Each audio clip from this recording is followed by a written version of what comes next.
online debate, you can find it on YouTube, with a rabbi. We had to be polite and civil, and I think I kept it together pretty well. But part of me wanted to grab him by the neck and say, what the fuck are you talking about? Because he was denying reality. It's illegal in this country to deny the Holocaust. It's not illegal to deny the Nakba. If there was a law against history denial, then most Jewish professors in this country would be in jail because they deny reality. If there's anything to be gleaned that's positive from the current horror, is that a lot more people are waking up, is that the old narrative are no longer covering the reality. And there's a shock right now for a lot of people. A lot of people of goodwill, not necessarily Jews or Palestinians, are just so uncomfortable. There's such heaviness in people's hearts.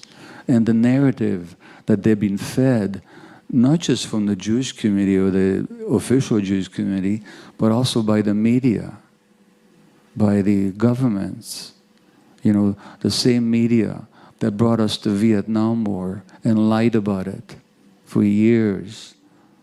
And the same media that brought us the weapons of mass destruction now brings us Israel's right to defend itself.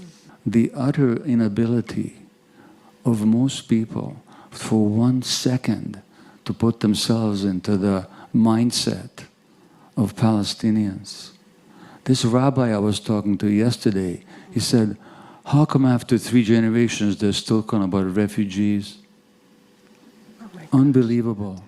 Meanwhile, he talks about the Jews after 2,000 years being exiles. I mean, the disconnect, the dissociation is, let alone the hypocrisy, is utterly unfathomable. When Simone is told, or when Naomi is told, or I'm told, that us as Jews speaking out against Israeli, I don't want to call it policy. I want to call it, it's not just a policy. It's a whole ideology. It's a whole historical aggression. It's not just a policy. But when we speak out against it, they're telling us, you're promoting anti-Semitism. Well, that's too ridiculous to be taken seriously. Because I'm saying to these people, what's between your ears? The whole world is watching Palestinian children having to have amputations without anesthetic on kitchen tables. That's the reality. And all the Jewish leaders are supporting it in the name of the Jewish people. Well, how does that look to non-Jews of goodwill? And what do you think promotes anti-Semitism? You and the state of the Jews doing this in our name, or Jews actually speaking out against it? In Israel right now, Simone was telling me tonight over dinner, and you read about this in the Israeli press, they don't show any pictures of Gaza. They show pictures of Israeli soldiers, but they don't show what's happening to the Palestinians. What they show, night after night after night, is pictures of October the 7th and the victims of October the 7th. And they were victims, they were genuine victims.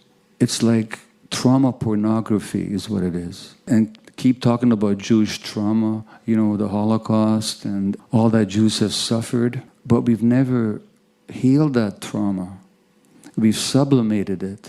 We've, as Naomi points out in her book, we've created the opposite, the tough, muscular, tanned Israeli soldier who rides roughshod over 12-year-old children. Of the hostages, or in this conversation yesterday, the so-called neutral moderator was asking about the hostages.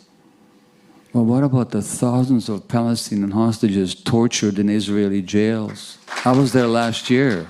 I worked with some of them. Amongst the Israeli prisoners, I should say, the Palestinian prisoners exchanged for the hostages, the majority were between 12 and 17 years of age. And these kids get beaten in Israeli jails. You know what their crime is? Their crime is painting as anti-occupation graffiti, throwing stones at an Israeli tank, posting anti-occupation messages on the internet. They get arrested for it and taken for jail.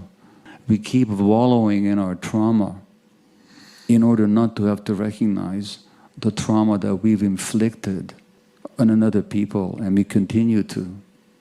We live in the Western world. Now, the Western world has got a long history of colonialism. The Belgians killed 10 or 12 million Africans about 120 years ago. In a few years. Did you ever read about that in your schools? Did you know that after the Second World War, the Dutch killed nearly 300,000 Indonesians in an attempt to hold on to their colonies?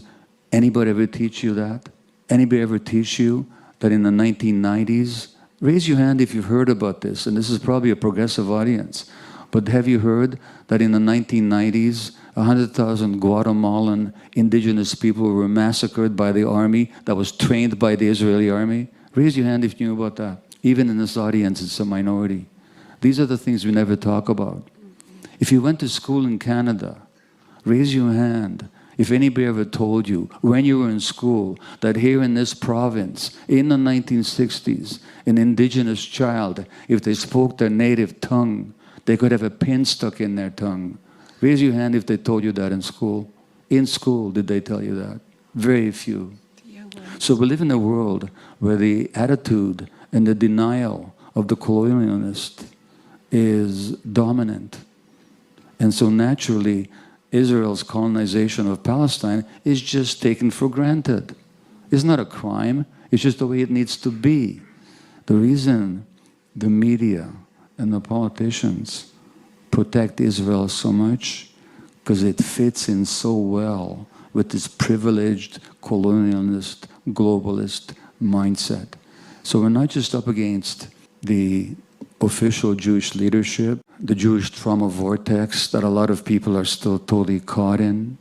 We're also up against a system that is much larger than this particular issue. And so that in challenging this narrative, we also have to challenge the narrative and the colonization of our own minds. Thank you.